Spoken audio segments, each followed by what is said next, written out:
Assalamualaikum warahmatullahi wabarakatuh. Innal hamdalillah nahmaduhu wa nasta'inuhu wa nastahdihi wa nastaghfiruh wa nu'minu bihi wa natawakkalu alayh wa na'udzu billahi min syururi anfusina wa sayyiati a'malina man yahdihillah fala mudilla lahu wa may yudlil fala hadiyalah.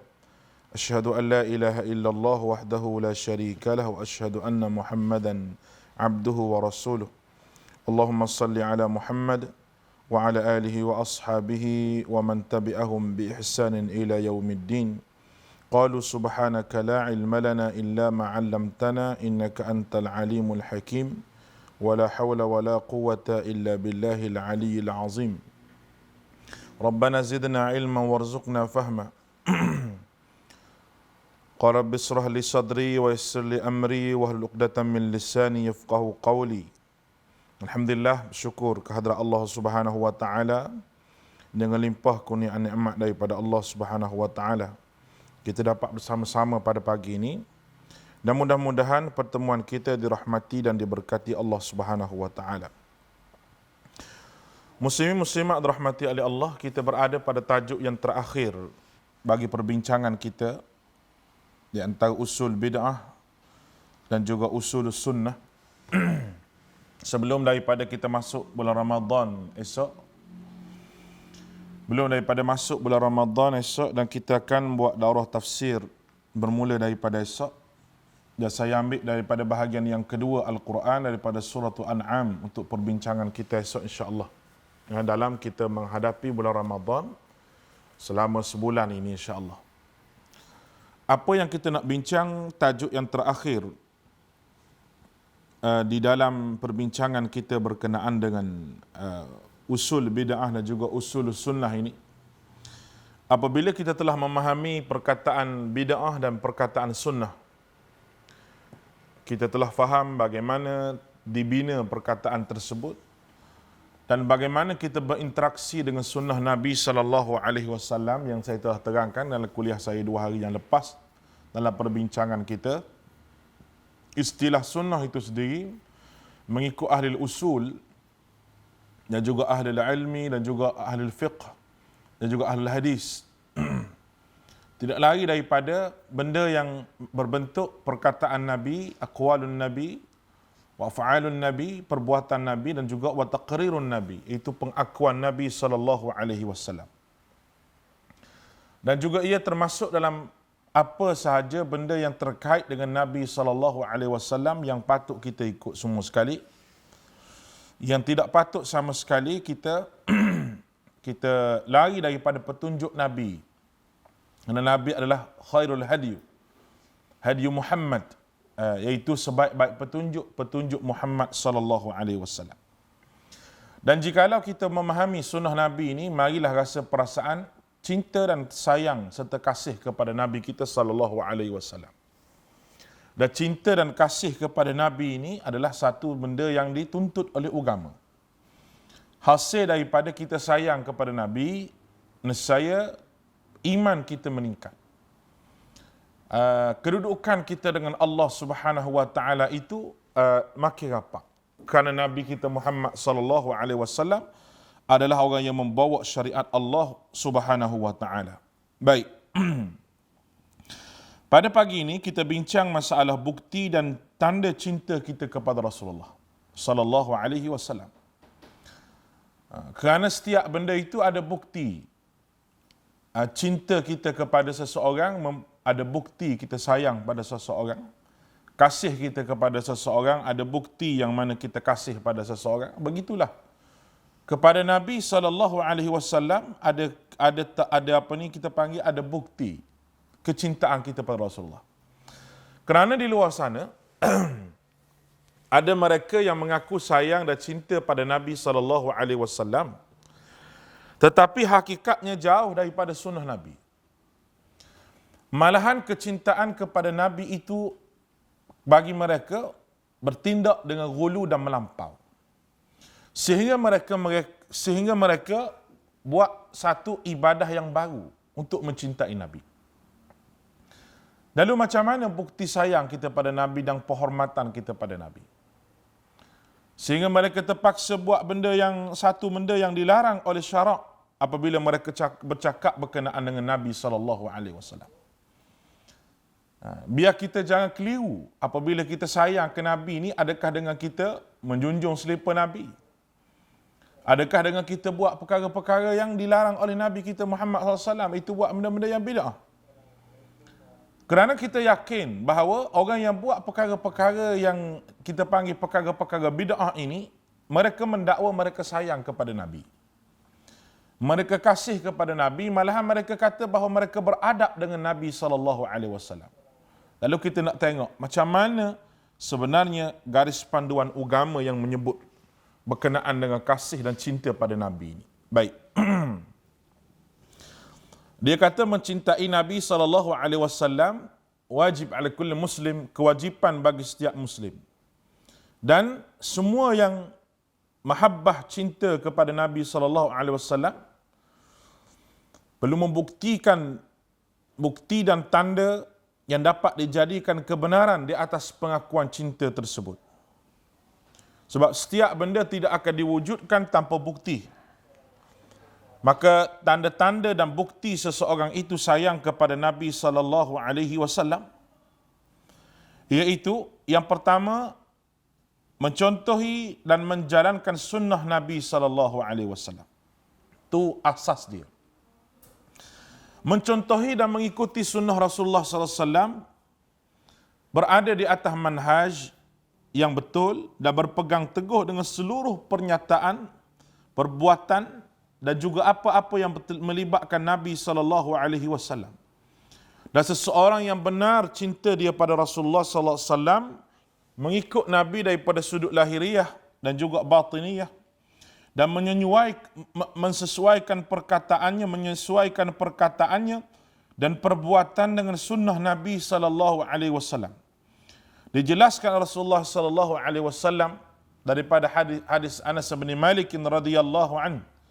Dia kata, qala li Rasulullah sallallahu alaihi wasallam ya bunayya.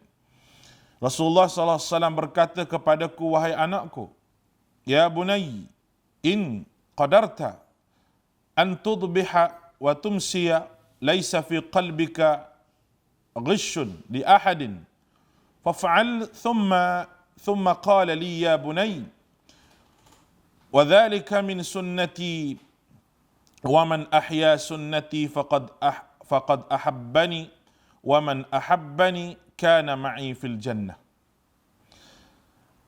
Rasulullah kata, wahai anakku, jika kamu mampu pada pagi sampai petang hari ini, di hatimu tidak ada sifat khianat pada seorang pun, maka perbuatlah. Kemudian beliau bersabda kepadaku lagi, wahai anakku, ini termasuk sunnahku. Barang siapa yang menghidupkan sunnahku, dia telah mencintaiku. Dan barang siapa yang telah mencintaiku, maka akan bersama denganku di syurga. Orang yang mencintai Rasulullah SAW harus membuktikan ianya diwujudkan dan sememangnya berpegang teguh dengan sunnah Nabi SAW. Mendahulukan semua daripada segala-galanya, iaitu sebagaimana firman Allah Ta'ala, Qul in kana aba'ukum wa abna'ukum wa ikhwanukum wa azwajukum wa ashiratukum wa amwalun iqtaraftumuha wa tijaratun takhshawna kasadaha wa masakin tardawnaha ahabba ilaykum minallahi wa rasulih wa jihadin fi sabilih wa tarabbasu hatta ya'tiyallahu bi amrih wallahu la yahdil qaumal fasiqin. Dan katakanlah, jika bapa-bapa, anak-anak, saudara-saudara, isteri-isteri dan keluarga, harta benda dan yang kamu usahakan, perniagaan yang kamu khawatirkan rugi, dan rumah tempat tinggal kamu yang kamu sukai, lebih kamu cintai daripada Allah dan Rasul, dan berjihad di jalannya, maka tunggulah sampai Allah mendatangkan keputusannya dan Allah tidak memberi petunjuk kepada orang yang fasik. Surah At-Taubah ayat ke-24. Allah Ta'ala berfirman lagi, Qul in kuntum tuhibbunallah fattabi'uni yuhibbukumullah wa yaghfir lakum dhunubakum wallahu ghafurur rahim. Katakanlah, jika kamu benar-benar mencintai Allah, ikutilah aku, nescaya Allah mengasihi dan mengampuni dosamu. Allah Ta'ala maha pengampun lagi maha penyayang. Ali Imran ayat yang ke-31. Baik. Daripada perkara yang pertama ini berkenaan dengan cinta pada Nabi SAW. Cinta kepada Nabi SAW dengan menghidupkan sunnah Nabi. Menghidupkan sunnah Nabi walaupun sikit. Tapi dia sunnah Nabi. Sempena masuk bulan Ramadan ni kita sebut beberapa sunnah Nabi SAW. Yang kadang-kadang kita tidak ambil pengajaran mana, yang kadang-kadang kita ambil leka. Dia masuk bulan Ramadan, sunnah Nabi SAW, Nabi pertingkatkan ibadah berbanding bulan-bulan yang lain. Bulan lain Nabi ni okey, ibadah dia banyak lebih pada yang lain lagi. Tapi apabila datangnya bulan Ramadan, ibadah Nabi banyak berbanding, pertingkatkan ibadah berbanding bulan-bulan yang lain. Itu merupakan perbuatan Nabi kita SAW. Di antara benda yang kita ambil leka lah dalam bulan Ramadan ini, iaitu Nabi sebut menyegerakan berbuka dan melewatkan sahur. Menyegerakan berbuka dan melewatkan sahur. Itu contoh boleh kita ambil daripada sunnah Nabi sempena bulan Ramadan ini. Maknanya apabila kita berbuka puasa ni, waktu nak berbuka puasa kita tahu dah. Kalau bulan-bulan lain kita tak ambil cakna waktu maghrib ni. Bulan-bulan lain. Kadang-kadang tanya kawan kita, hari ni pukul berapa ini maghrib? Tapi bulan puasa ni, orang pakat berebut jadual berbuka puasa waktu maghrib lah tu. Dengan waktu sahur, waktu subuh. Waktu habis sahur. Orang akan tengok waktu dua ni. Kalau bulan biasa tak cakna sangat ni waktu subuh ni. Subuh kadang-kadang ikut dan kita je pukul 6.30, pukul 6.30. Tapi bila mari bulan Ramadan, kita cakna waktu subuh ni. Tak apalah, baguslah tu. Tapi kita harapkan supaya perangai yang ada pada bulan Ramadan itu, dia berkekalan lah sampai bulan-bulan lain. Menyegerakan berbuka dengan maknanya bahawa tidak melengah-lengahkan waktu berbuka puasa. Itu tidak sunnah Nabi. Mana jadual berbuka tu kita tahu dah, hari ni pukul 7.30 kita kata buka puasa. Pukul 7.30 berbuka puasa, kita pun siap-siap. Mungkin 7 suku tu kita duduklah, tunggu depan makanan. Sambil berdoa kepada Allah Subhanahu Wa Taala. Kerana doa orang yang berpuasa ketika hendak berbuka adalah doa yang penuh dengan makbul. Penuh dengan doa yang mustajab, doa yang diterima oleh Allah Taala. Lalu kebetulan pula kita musim PKP, musim duduk dalam rumah. Kita panggil anak-anak kita. Duduk dalam hidangan tu, di tepi hidangan, yang kita isteri dah masak, kita pun sama-sama doa pada Allah Ta'ala. Masing-masing berdoa, masing-masing ada hajat masing-masing. Tak perlu suruh orang lain berdoa. Masing-masing berdoa. Ajar anak-anak berdoa sendiri-sendiri, masing-masing. Bukan doa makan ni, doalah apa-apa pun sebelum daripada berbuka puasa. Itu petunjuk daripada sunnah Nabi SAW. Kemudian apabila azan je, masuk je waktu, dan mungkin pada ketika ini masjid juga ditutup ataupun sebagainya, kalau tak ada orang azan, yakin dengan jam kita lah. Jangan hari ni tuan-tuan pergi pulah jam tu awal 5 minit pula. Kalau yakin dengan jam kita ada pakai selama ni lah. Kalau rosak ustaz, tak rosak. Jam tu kalau rosak tu, dia jadi cepat pula mari bulan Ramadan. Dia tak tahulah siapa dia pulah, dia kata ustaz jadi cepat lah, rezeki lah tu. 2-3 hari buka puasa awal. Tak. Tapi mungkinlah awal 5 minit je tak batal puasa tu. Kalau tak ada orang azan, saya rasa yakin bahawa dalam telefon tuan-tuan pun sekarang ni pun dah canggih dah. Walaupun Tok Bilal tak azan, tapi telefon tukang azan. Masuk waktu, kita pun zahabat dhama'u, abta'la ghuluru, wa thabatu ajru insya-Allah. Tu di antara doa Nabi. Allahumma laka sumtu tu baca kat mana? Baca sebelum daripada tu lagi. Nak baca doa apa bacalah. Tapi Nabi baca lepas masa berbuka dhahabat dhama'u.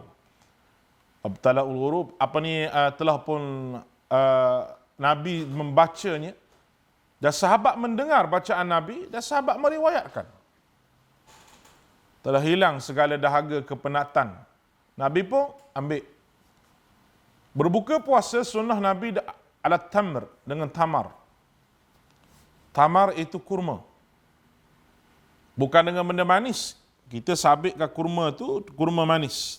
Tak. Sebarang perkara yang Nabi buat boleh dikatakan sebagai sunnah, apatah lagi Nabi sebut benda tu sunnah. Benda tu sunnah. Contohnya buah tamar tu Nabi sebut berbuka dengan tamar. Kalau benda manis yang lain dia tak sama dengan tamar. Tu kalau kita nak bincang dari sudut ijaznya banyak. Saya sebut secara ringkas. Dalam rumah masing-masing tu beli buah tamar, buah kurma, makan. Mula-mula ambil 3 biji makan, ataupun tidak ada kurma, rumah kita ada air, minum air dulu. Minum air dulu. Dan kita makanlah. Makan ala kadar. Bukan makan banyak. Mungkin kita makan kuih-kuih dulu, makan ringan-ringan, lalu kita solat berjemaah, lepas solat tu sambung makan balik. Tak apa. Janganlah kita makan sampailah lewat waktu sembahyang maghrib sampai pukul 8, kadang-kadang 8 lebih baru nak sembahyang maghrib. Jadi kita nak buat sunnah Nabi okey dah, menyegerakan berbuka. Tapi sampai kita makan tu sampai kenyang sangat, nak bangun sembahyang pun tak larat. Tak larat. Air soya tu di hujung tekak ni. Jadi itu bukan sunnah Nabi SAW. Lalu kena ubah benda itu dalam bulan Ramadan. Yang kedua, saya ambil yang asas ni. Yang kedua iaitu melewatkan sahur. Dia kata lewat sahur tu seronok lah. Seronok lewat sahur. Ni bukan sampai pukul 7 baru nak bersahur. Tidak. Melewatkan sahur maknanya kita tidak ambil sahur awal. Awal macam mana? Contoh saya sebut tak. Pukul 12, pukul 11 malam kita bersahur. Lepas tu kita tidur. Dengan tujuan nak sedap tidur. Bukan tu orang tak panggil sahur tu. Orang panggil makan tengah malam. Walaupun niat dia bersahur. Kerana waktu sahur ini sebelum daripada waktu subuh. Dalam 1 jam ataupun setengah jam sebelum subuh. Sahur tak perlu makan banyak. Tidak. Walaupun makan buah tamar, buah kurma sekalipun, ataupun makan benda ringan, belum subuh dapat pahala sahur. Dapat pahala sahur. Hatta kita minum air sejuk, bangun untuk bersahur pun, dapat pahala sahur. Walaupun dengan minum air sejuk. Jadi kita galakkan anak-anak kita bersahur ni. Galakkan. Gerak dia bangun sahur. Walaupun esok dia nak puasa sekehari ke setengah hari ke, tu dia punya pasal. Tapi gerak bangun sahur. Ajar dia untuk bersahur. Waktu sahur, waktu yang berkat. Waktu yang berkat. Waktu yang disebut oleh Allah dalam Al-Quranul Karim, wabil asharihum yastaghfirun. Dan pada waktu sahur, yastaghfirun, mohon ampun daripada Allah Subhanahu wa taala. Istighfar. Waktu sahur ni bukan waktu yang main-main, waktu yang hebat. Waktu yang kita diminta supaya beristighfar, mohon ampun kepada Allah Azza wa Jalla. Itu waktu sahur. Sebab tu saya kata, awalkan buka, lewatkan sahur. Jangan lengah-lengahkan berbuka puasa. Macam saya pergi satu masjid tu, buat majlis berbuka puasa, kita orang panggil tazkirah, kita pergi tazkirah je lah. Rupanya sudah tazkirah tu ada apa, tak tahulah, baca doa ni lah, doa tu lah, saya semua tak baca, saya suruh tu imam tu baca. Baca tu imam kata, dia baca doa ke arwah. Allahumma lah, maghfirlah, betul ampun dosa semua tu. Dia sebut nama seorang-seorang. Di tangan dia ada 3 helai kertas nama orang mati dah. Habis dia sebut nama pula, ya Allah, berbelit-belit tu imam nak sebut nama. Jadi satu masalah, jadi satu kerja pula.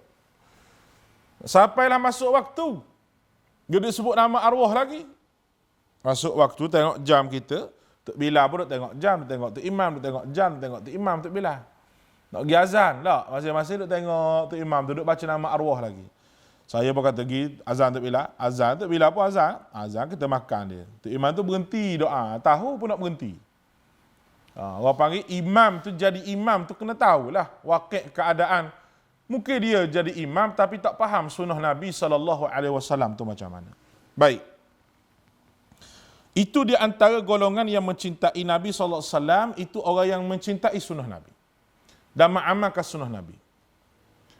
Segala benda yang berkaitan dengan Nabi SAW, kalau diamalkan, boleh pahala. Yang kedua, dengan banyak mengingat dan banyak menyebut Nabi SAW. Karena orang yang mencintai sesuatu, tentu dia akan mengingati dan menyebutnya. Ia menjadi sebab tumbuh kesinambungan kecintaan ini. Yang dimaksud banyak mengingat dan menyebut beliau SAW, tentunya dalam hal yang disyariatkan. Di antaranya hal yang disyariatkan itu menyampaikan selawat kepada baginda Rasulullah SAW. Untuk mengamalkan firman Allah Subhanahu wa taala, ya innallaha wa malaikatahu yusalluna 'alan nabi ya ayyuhalladzina amanu sallu 'alaihi wa sallimu taslima. Suratul Ahzab ayat yang ke-56. Innallaha wa malaikah, sesungguhnya Allah dan malaikat. Banyak kalilah kita sebut bahawa tidak ada satu ibadah yang Allah Ta'ala mulakan dengan dirinya. Ibadah ni Allah Subhanahu wa Ta'ala suruh kita buat. Suruh kita buat. Orang beriman, semayang kamu. Orang beriman, keluar puasa kamu. Keluar zakat kamu. Orang beriman, berpuasa kamu. Haji dan ataupun sebagainya. Semua ibadah-ibadah ini Allah Subhanahu wa Ta'ala suruh kita buat. Tidak ada ibadah yang Allah Ta'ala mulakan dengan dirinya, tetapi dalam bab selawat ini, Allah Azza wa Jalla memulakan dengan dirinya sendiri. Allah Ta'ala mulakan dengan dirinya sendiri dalam bab selawat. Dengan firman Allah Ta'ala, Inna Allah wa malaikatahu yusalluna 'alan nabi wa inna Allah, sesungguhnya Allah dan para malaikat berselawat kepada Nabi. Ya ayyuhalladzina amanu, wahai orang yang beriman, sallu alaihi. Sallu alaihi. Berselawat dan mengucap salamlah kamu kepadanya dengan sesungguhnya. Ini firman Allah. Ini adalah firman Allah yang perlu kita faham, yang perlu kita faham. Oleh kerana selawat ini satu ibadah yang besar, yang mana Allah Subhanahu wa Ta'ala suruh kepada Nabi SAW, kepada Allah Ta'ala suruh pada orang beriman, ya ayyuhalladzina amanu, wahai orang beriman. Lalu tidak sempurna keimanan dia kalau tidak berselawat kepada Nabi. Tinggal lagi macam mana cara nak selawat pada Nabi. Cara nak selawat pada Nabi oleh kerana dia salah satu daripada ibadah ya Allah Ta'ala mulakan dengan diri dia sendiri. Allah Subhanahu wa Ta'ala mengajarkan beberapa riwayat selawat itu kepada Nabi kita Muhammad sallallahu alaihi wasallam. Allah Ta'ala ajar kepada Nabi cara macam mana nak selawat pada Nabi. Maknanya selawat ni satu benda yang tidak boleh direka sama sekali. Tidak ada selawat tafrijiyah ke selawat tu, tidak ada. Jangan kita pandai-pandai mereka dalam bab selawat ini. Tidak, kerana Allah Ta'ala mulakan dengan dirinya dan Nabi SAW ditanya oleh para sahabat, macam mana cara nak selawat? Kemudian Nabi sebut kepada para sahabat, macam mana cara nak berselawat kepada beliau. Ini yang perlu kita faham dan perlu kita fahami. Nak berselawat pada Nabi SAW tu bagus dah. Ada kita panggil salah satu rangsangan cinta pada Nabi. Tapi yang jadi masalah di antara kita apabila kita mengalunkan selawat itu tidak kena dengan sunnah Nabi SAW. Tak kena dengan sunnah Nabi. Apabila kita mari nak solat tarawih ni, masing-masing duk cari selawat tu, duk cari selawat. Siapa dia nak selawat kata-kata. Selama ni kita pergi masjid Tok Bilal selawat. Padahal benda tu tidak sunnah pun. Tidak sunnah dan tidak menjadi sunnah Nabi pun berselawat ketika mana datangnya tarawih. Macam-macam disebut. Allah minallah wa min maghfiratan wa rahmah, tu di antara lafaz dia dah. Allahumma salli ala sayyidina wa nabiyyina wa syafi'ina wa dhukhrina. Allahumma salli ala sayyidina wa nabiyyina wa habibina wa syafi'ina wa dhukhrina wa maulana Muhammad. Mari mana? Kena tengok lu riwayat tu mari daripada mana. Kalau nak selawat. Dan bukan masa tarawih, kerana dia mengadakan masa-masa yang tertentu untuk berselawat. Nah, ada sebut dalam komen ni, ada orang komen, dah mula nak haramkan selawat-selawat ulama yang karang. Ulama tu karang, siapa je orang boleh karang? Bukan ulama saja, tapi nak tanya riwayat tu. Sebelum beramal, kena tanya riwayat dulu. Nah, kena tanya riwayat tu datang daripada mana. Kalau tahu riwayat datang daripada mana, tak apa kita amal. Kerana selawat ini ibadah. Bila ibadah, kena ikut Nabi. Kena ikut Nabi. Itu asas dia yang perlu kita faham. Ataupun sahabat. Kenapa sahabat bila turun ayat selawat ni, sahabat tak pakat reka selawat-selawat masing-masing? Dan bagaimana sahabat mari tanya Nabi, qad arafna assalamu alayka ya Rasulullah. Kami tahu cara nak selawat pada kamu ya Rasulullah. Kami tahu cara nak selawat pada kamu ya Rasulullah. Macam mana cara kami nak? Kami tahu cara nak salam kepada kamu Rasulullah. Macam mana cara kami nak selawat? Nah, dia kata bukan haram pun. Bukan haram apa? Buat benda bid'ah tu haram. Buat benda yang Nabi tak buat tu haram, yang berbentuk ibadah itu haram. Tak haram apa? Tak boleh sama sekali. Apa yang kita buat, benda yang tidak dibuat oleh Nabi SAW. Saya kata, selawat itu sunnah. Bila-bila masa pun selawat.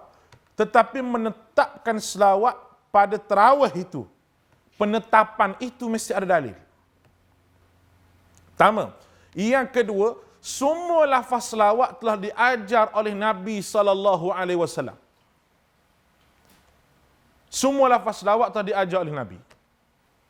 Tidak ada selawat diterima dalam mimpi, tidak ada selawat diterima dalam mimpi tak syekh tarekat kamu, tak syekh sufi kamu yang bermimpi jumpa Nabi SAW, Nabi bagi selawat. Tidak ada benda tu.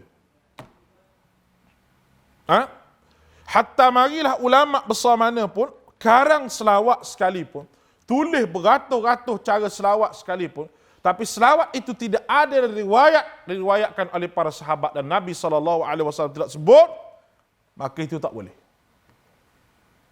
Karena selawat itu ibadah. Ibadah khusus. Ya Allah Ta'ala mulakan dengan diri dia. Ya Allah Ta'ala mulakan dengan diri dia. Sebab tu sahabat tanya Nabi, qad arafna assalamu alayka ya Rasulullah. Kami tahu cara nak beri salam padamu. Cuba aja kami selawat. Nabi diam. Sampai 3 kali sahabat tanya, katanya barulah Nabi sebut cara nak selawat. Yang paling besar sekali selawat Ibrahimiyah. Kama sallaita ala Ibrahim wa ala Ibrahim wa barik ala Muhammad kama barakta ala Ibrahim wa ala, itu yang paling besar. Dalam bab selawat. Ni dia tulis majlis berselawat. Tapi dalam tu qasidah yang kadang-kadang lari dia punya makna dia sebenar.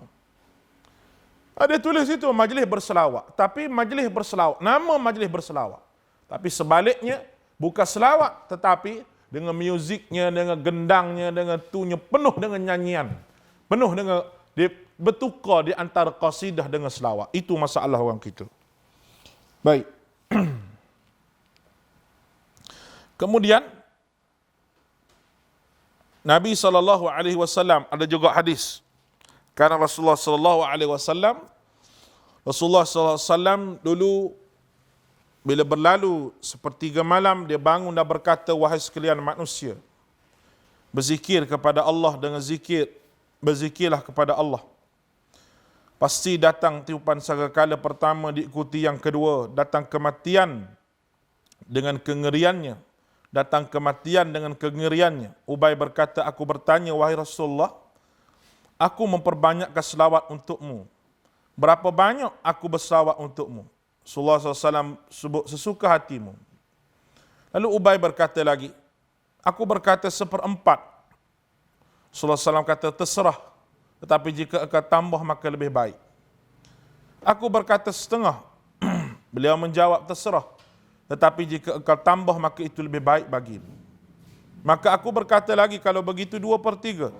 Rasulullah SAW menjawab, terserah. Jika engkau tambah maka lebih baik bagimu. Lalu aku berkata, aku jadikan seluruh doaku dan selawatku untukmu. Rasulullah SAW menjawab, jika begitu selawat itu mencukup keinginanmu dunia akhirat dan Allah mengampuni dosamu. Baiklah. Ibnu Qayyim menyatakan, Syekh kami Abul Abbas Ibnu Taimiyah ditanya tentang tafsir hadis ini. Beliau menyatakan waktu itu Ubay memiliki doa yang digunakan untuk dirinya sendiri. Nabi SAW bertanya apakah ia menjadikan 1/4 doanya untuk berselawat kepada Nabi SAW. Lalu beliau SAW berkata lagi, jika engkau tambah maka lebih baik. Dia menjawab 1/2. Lalu dia berkata, jika engkau tambah maka lebih baik bagimu. Sampai kemudian Ubay menyatakan bahawa aku menjadikan seluruh doaku dan selawat untukmu ya Rasulullah. Aku berdoa dan selawat banyak-banyak kepadamu wahai Rasulullah. Maka Rasulullah SAW menjawab, jika begitu selawat itu mencukupkan keinginanmu dunia akhirat, Allah akan mengampuni dosamu. Demikian ini kerana orang berselawat 1 kali, Allah Subhanahu wa taala akan menjawab ataupun merahmatinya dengan 10 kali selawat. Dan barang siapa yang mendapat selawat Allah, iaitu Allah Ta'ala merahmatinya, tentu dia akan mencukupi segala keinginannya dan diampuni dosa-dosanya. Ini pengertian ucapan beliau, iaitu Rasulullah SAW. Sebab itu tuan-tuan rahmati oleh Allah, banyakkah berselawat pada Nabi ini bagus.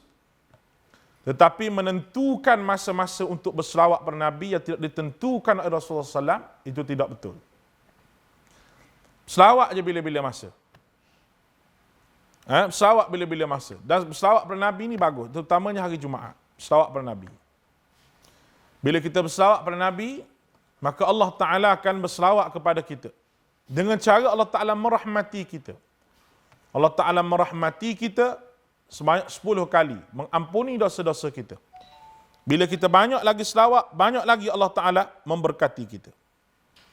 Oleh kerana itulah tuan-tuan yang dirahmati oleh Allah Subhanahu wa Ta'ala, bila kita bercakap soal selawat kepada Nabi ini, marilah selawat yang penuh dengan reka-rekaan. Okey dah nak selawat kepada Nabi itu niat sayang kepada Nabi, sebab tu kita kata meluruskan kecintaan kepada Nabi di dalam konsep yang betul. Kerana kalau kita tengok di luar sana, Syiah pun mereka sayang pada Nabi. Sebab zaman sekarang ni ramai hak mengaku ahli sunnah wal jamaah ni. Ramai. Hak ni mengaku ahli sunnah wal jamaah. Hak tu mengaku ahli sunnah wal jamaah. Hak ni mengaku ahli sunnah wal jamaah.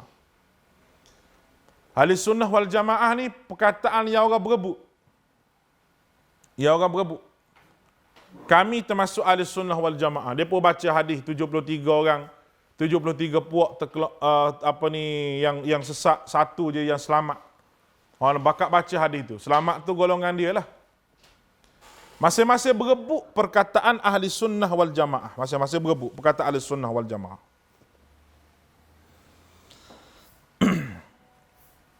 Sebab apa? Sebab masing-masing nak mengaku, tetapi ciri-ciri kepada ahli sunnah wal jamaah itu sendiri. Ada orang yang meletakkan ciri ahli sunnah wal jamaah bermazhab Syafi'i, aqidah Asy'ariyah, Maturidiyah, tasawuf Imam Ghazali ataupun Junaid Baghdadi. Itu di antara takrifan dia. Mana betul takrif gitu? Ahli sunnah wal jamaah mazhab Syafi'i dan mazhab lain macam mana? Mazhab Imam Malik, mazhab Hanafi, adakah mereka terkeluar daripada ahli sunnah? Tasawuf Al-Ghazali, Al-Baghdadi, kita tidak menolak Al-Ghazali, dan tidak menolak ulama-ulama yang lain. Tetapi ulama lain pun ada juga tulis kitab tasawuf. Ibnu Qayyim menulis, Ibnu Taimiyah juga menulis Tazkiyatun Nafs. Adakah mereka tidak ahli sunnah wal jamaah? Dan nak ta'rif ahli sunnah wal jamaah itu ma ana alaihi wa ashabi. Ma ana alaihi wa ashabi. Apa yang aku lakukan ataupun apa yang aku pegang dan juga sahabat-sahabat aku. Itu ahli sunnah. Imam Hanafi pun pegang sahabat Nabi, Imam Syafi'i pun pegang sahabat Hanafi, Imam Malik pun pegang sahabat Nabi, Imam Syafi'i pun pegang sahabat Nabi.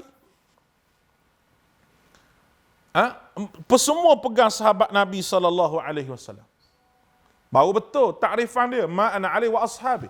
Apa yang dipegang oleh aku dan juga dipegang oleh para sahabat, itu ahli sunnah wal jamaah. Dalam masalah akidah, nak takwil tak takwil itu perbincangan. Tapi janganlah meletakkan kena berpegang dengan Asy'ariyah Maturidiyah, tidak. Saya pun mengaji Asy'ariyah Maturidiyah. Dan saya yakin ustaz-ustaz lain pun semua mengaji. Yang dituduh sebagai Wahabi, semuanya mengaji. Guru kita Maulana Asri, guru saya, mengaji aliran Deobandi. Di antara asas kepada aliran Deobandi mesti mengaji Asy'ariyah Maturidiyah, mesti mengaji. Tetapi mengaji untuk melawan falsafah, bukan mengaji untuk pegang akidah. Sebab di sana ada kaedah untuk melawan ahli kalam, ahli falsafah. Kita tidak menolak 100%, tidak. Tapi apabila ambil benda itu sebagai pegangan kita, dan mereka ahli hadis berpegang dengan akidah salafus salih. Nak mengaji itu tak ada masalah, kerana pengajian tu, cara tu melawan ahli-ahli falsafah, bukan ambil menjadi pegangan kita. Itu yang menjadi masalah pada hari ini. Kerana itu yang perlu kita faham, yang perlu kita sedar, bahawa Nabi kita Muhammad sallallahu alaihi wasallam tinggalkan agama ini dengan kelengkapan yang cukup baik untuk mengamalkan agama ini. Yang dibuat oleh para sahabat dan juga dibuat juga oleh para tabi'in yang mengikuti para sahabat. Itu berkenaan dengan selawat pada Nabi. Kemudian menyebut keutamaan dan sifat khusus, akhlak dan perilaku utama yang Allah Ta'ala berikan kepada Nabi sallallahu alaihi wasallam, sehingga menjadikan Nabi sallallahu alaihi wasallam sebagai contoh, dan juga menyebut mukjizat serta bukti kenabian, mengenal kedudukan dan martabat Nabi sallallahu alaihi wasallam berbanding yang lain, sehingga semakin meningkat keimanan dan kecintaan kepada Nabi sallallahu alaihi wasallam. Yang pertama dengan berselawat pada Nabi. Yang kedua dengan tengok akhlak Nabi ataupun contoh tiru akhlak Nabi sallallahu alaihi wasallam. Dan Nabi juga menyebut bahawa Nabi diutuskan untuk berakhlak yang baik. Nabi mengajar kita akhlak-akhlak yang baik, percakapan yang baik, cara nak bercakap, cara nak berinteraksi dengan orang. Lihatlah pada perkataan Nabi SAW. Nabi tidak cakap dengan menyakiti hati para sahabat. Nabi panggil dengan gelaran yang baik. Nabi panggil nama. Nabi panggil nama. Kerana disuruh kita supaya qaulan karima, berkata dengan perkataan yang mulia. Berkata dengan perkataan yang baik. Itu di antara percakapan Nabi SAW. Nabi tidak berkata satu perkara yang sia-sia. Semua keluar daripada mulut Nabi itu dirakam, ditulis oleh para sahabat yang menjadi syariat. Dan sahabat begitu faham ketika mana Nabi bergurau, ketika mana Nabi bercakap, sehingga perkataan Nabi itu walaupun gurauan yang keluar daripada mulut Nabi menjadi satu perbahasan yang besar di kalangan para alim ulama kita. Sebab itu kita kena reti dan kita kena tahu. Nah, ada orang kata puak-puak ni ambil alih Quran sunnah saja, tak ambil ulama. Saya nak bagi tahu betapa tak betulnya perkataan ni. Kerana dari mana kita nak ambil Al-Quran dan Sunnah itu kalau tidak melalui ulama?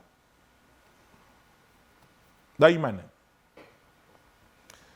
Ulama yang mempunyai sanad keilmuannya sampai pada Nabi. Datangnya Al-Quran yang kepada kita pada hari ini oleh kerana jasa ulama, dan datangnya hadis, kita boleh tahu hadis ni sahih, hadis ni apa semua sekali itu, semua tu para ulama tu. Bukannya Nabi sebut sahih, lepas tu Nabi baca hadis. Kalau Nabi sebut dhaif, tidak. Dhaif ke sahih ke hasan li ghairih ke mursal sahabi dalam ilmu hadis, semua itu ada kaitannya dengan ulama. Kerana ulama tu yang ambil. Perkataan ini berbalik kepada orang yang menuduh ni. Sebab apa? Sekarang ni ada pula jenis trend mimpi yang mana nak tahu hadis tu sahih tak sahih, tok guru dia mimpi tanya Nabi sahih tak sahih. Ni.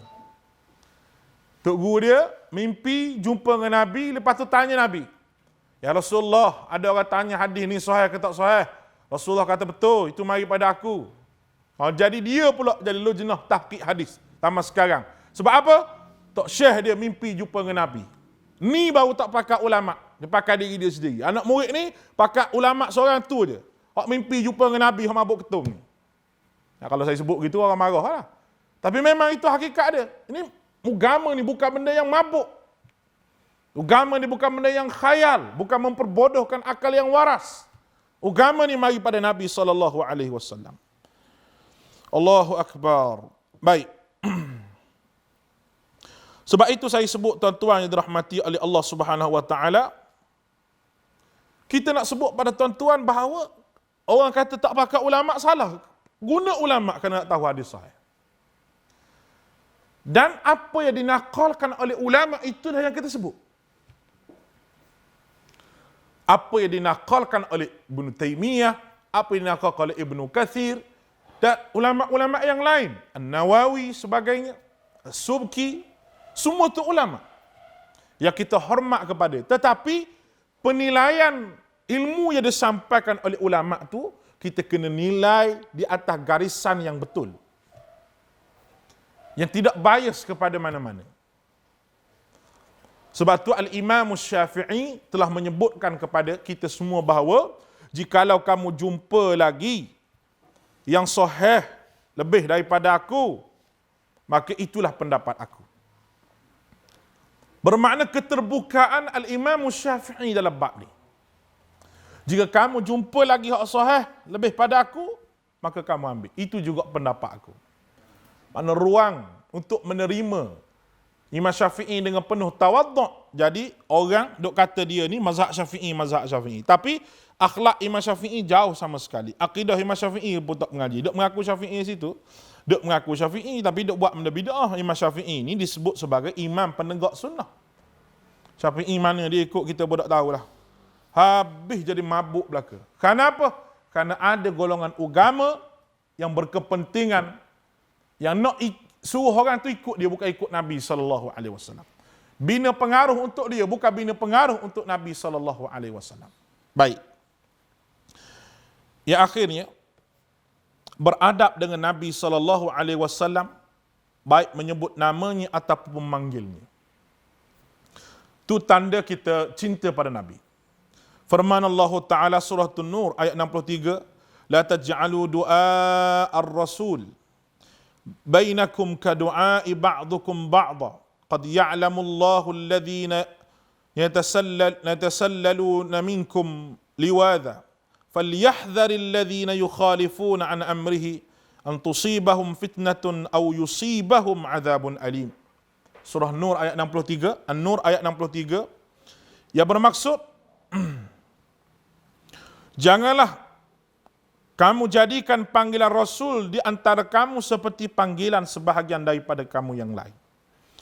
Sesungguhnya Allah mengetahui orang-orang yang beransur-ansur pergi di antara kamu dengan berlindung kepada kawannya. Maka hendaklah orang yang menyalahi perintahnya takut akan ditimpa cobaan dan azab yang pedih. Beradab dengan Nabi SAW kata Ibnu Qayyim bahawa adab tertinggi terhadap Nabi SAW lah secara menerima dan tunduk patuh kepada perintahnya, membenarkan tanpa penentangan dan khayalan yang batil, yang dinamakan ma'qul ataupun masuk akal, syubhah, ragu-ragu, membuang segala menentang benda-benda yang khayal, dinamakan sebagai benda tidak masuk akal, syubhah, ragu-ragu, dan mendahulukan pendapat yang betul dan pemikiran yang jelas, sehingga berhukum menerima, tunduk dan patuh kepada Nabi sallallahu alaihi wasallam. Baik. Kemudian apa yang perlu kita faham dalam mencintai Nabi ini? Seterusnya itu beradab dengan Nabi. Orang hari ini ramai duk beradab dengan Nabi. Saya nak tanya dengan secara jujur lah. Dia beradab dengan Nabi ke beradab dengan orang yang mengaku dia tu keturunan Nabi, tapi menyalahi sunnah Nabi? Dan di antara tanda cinta yang keempat ini, menyayangi keturunan Nabi, Ahlul Bait, yang bersama dengan sunnah Nabi. Alhamdulillah, negeri Perlis ni dia punya raja Ahlul Bait. Tuanku Syed Sirajuddin Jamalul Lail dan seluruh keturunan Jamalul Lail yang memegang tampuk kerajaan negeri Perlis ini adalah Ahlul Bait, keturunan Nabi SAW, yang dibina negeri Perlis ini di atas Al-Quran dan Sunnah. Kalau orang kata negeri Perlis ni mazhab Wahabi, tidak ada satu perkataan Wahabi pun dalam undang-undang tubuh kerajaan negeri Perlis. Tidak ada. Satu perkataan pun tidak ada. Satu perkataan Wahabi, kalau orang kata Perlis ni Wahabi. Ahlul Bait negeri Perlis ni raja yang kita kena taat. Macam mana orang yang mengaku dia tu Ahlul Bait tapi tidak sama dengan apa yang dibawa oleh datuk nenek moyang mereka itu Nabi SAW? Tak sama langsung. Kita pelik kadang-kadang puak-puak Syiah ni dia reti, dia pandai, dia hasut orang kita ni. Kalau kita tengok dalam bab Syiah, mereka lebihkan Husain daripada Hasan. Lebihkan Sayyidina Husain daripada Hasan. Hasan juga cucu Nabi. Hasan juga cucu Nabi. Yang orang Syiah kata lahir pada kurun yang ketiga Hijrah. Sedangkan Sayyidina Hasan lahir pada yang kurun yang ketujuh Hijrah. Sayyidina Hasan lahir selepas daripada, kalau kita tengok perkahwinan Ali dengan Fatimah itu sendiri. Selepas peperangan Uhud. Perang Uhud kurun ketiga Hijrah. Takkanlah kalau Sayyidina Ali tu kahwin dapat anak terus. Tak. Dia dapat anak yang pertama, Ummu Kalthum, anak sulung dia. Baru mari Sayyidina Hasan, tahun yang ketujuh Hijrah.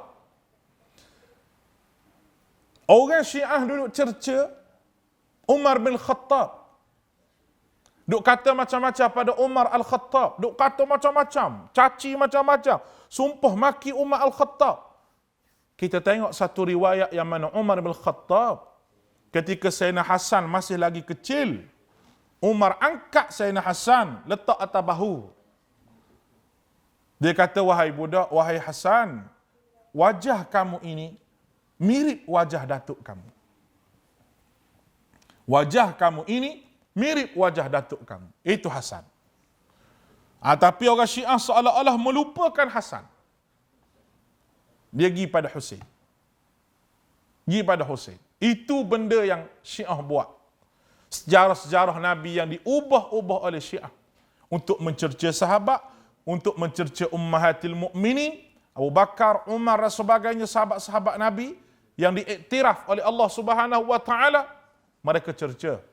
Mereka maki, tanpa sedar mereka telah mencabut keimanan yang ada pada jiwa mereka. Kita tidak menentang golongan yang sayang kepada Ahlul Bait, malahan kita akidah Ahli Sunnah wal Jamaah semua ni adalah golongan yang sayang kepada Ahlul Bait. Tapi kita nak nyatakan Ahlul Bait yang mengikut sunnah Nabi, yang mempertahankan sunnah Nabi, yang tu yang kita sayang. Yang tu yang kita sayang. Dan kita tidak akan sama sekali bersekongkol dengan Ahlul Bait yang melawan sunnah Nabi SAW. Jadi bila orang ni dia mengaku Ahlul Bait, maka orang hormat dia. Kadang-kadang hormat tu melampau. Hormat tu melampau. Dalam penghormatan kepada Nabi SAW,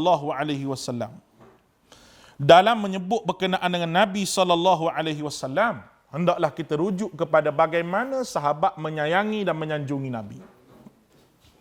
Sahabat sanjung Nabi, sahabat sayang Nabi macam mana.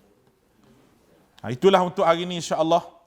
Esok kita akan sambung lagi berkenaan dengan daurah tafsir kita insya-Allah daripada surah Al-An'am, dan kita akan baca tafsir tersebut sepanjang Ramadan.